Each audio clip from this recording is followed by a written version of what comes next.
PayPal tutorial video, I'll be showing you guys how to edit your payment preferences here on PayPal. So once PayPal is opened up, I want you to go to the top left and press on the three horizontal lines. Once you're on this page, under Manage Finances, simply go ahead and press on Payment Preferences.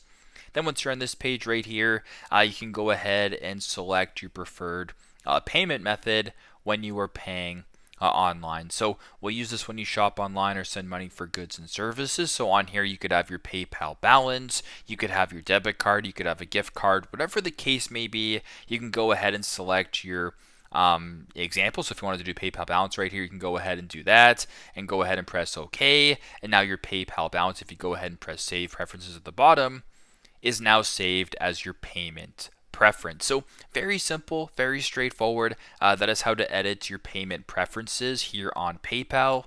Thanks again for watching, and I hope this video helps.